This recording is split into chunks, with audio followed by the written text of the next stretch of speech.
दिल्ली स्फोटातील दहशतवादी डॉक्टर उमर नबीचं घर आयडी स्फोटामध्ये उडवलं. सुरक्षा दलाकडून नबीचं पुलवामातील घर उद्ध्वस्त. स्फोटात वापरलेली कार डॉक्टर उमर चालवत असल्याचं समोर.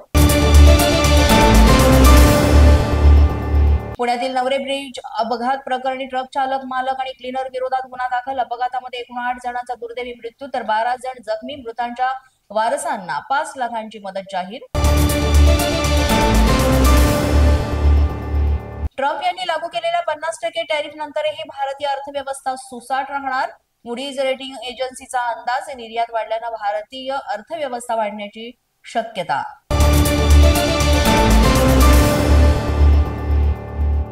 राज्यामध्ये थंडीचा जोर कायम. सरासरी किमान तापमान हे 9 ते 13 अंशापर्यंत तर विदर्भासह मराठवाड्यामध्येही गारठा सुरू. मुंबईतही थंडीची चाहूल.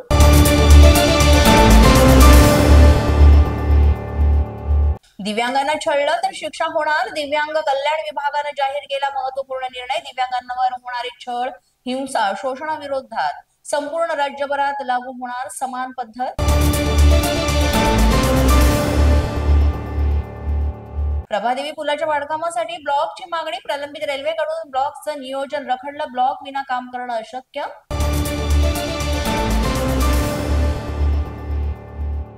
राम सुतार यांना महाराष्ट्र भूषण 2024 पुरस्कार. ज्येष्ठ शिल्पकार राम सुतार यांना आज पुरस्कार प्रदान होणार.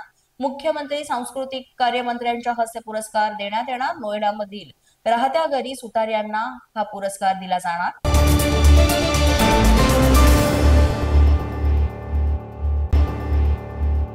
मुंब्रा रेल्वे अपघात प्रकरणी दोन्ही आरोपी अभियंत्यांचा अटकपूर्व जामीन कोर्टानं फेटाळला. आरोपींचे वकील शुक्रवारी उच्च न्यायालयात धाव घेणार. अभियंत्यांवर अटकेची टांगती तलवार कायम.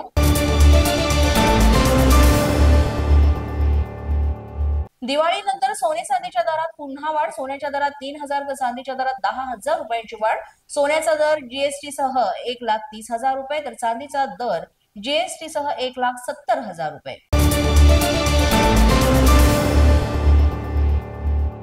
बीड पोलिसांची वाहतूक शिस्तबाबत मोहीम. 340 वाहन चालकांवर कारवाई. 11 लाखांचा दंड करण्यात आला वसूल. पोलीस माझा न्यूजच्या बातमीपत्रात आज इतकंच. तुम्हाला आमचं बातमीपत्र कसं वाटतंय याबाबत अवश्य अभिप्राय कळवा.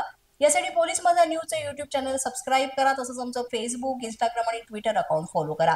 अधिक माहितीसाठी आमच्या www.policemazhanews.com या वेबसाईटला भेट द्या. आमचे अधिकृत प्रतिनिधी व्हायचं असेल तर स्क्रीनवर दिलेल्या क्रमांकांवर आजच संपर्क साधा. आजच्या बातमीपत्रात इतकंच. पुन्हा भेटूया पुढील बातमीपत्रात. तोपर्यंत पाहत रहा पोलीस माझा न्यूज.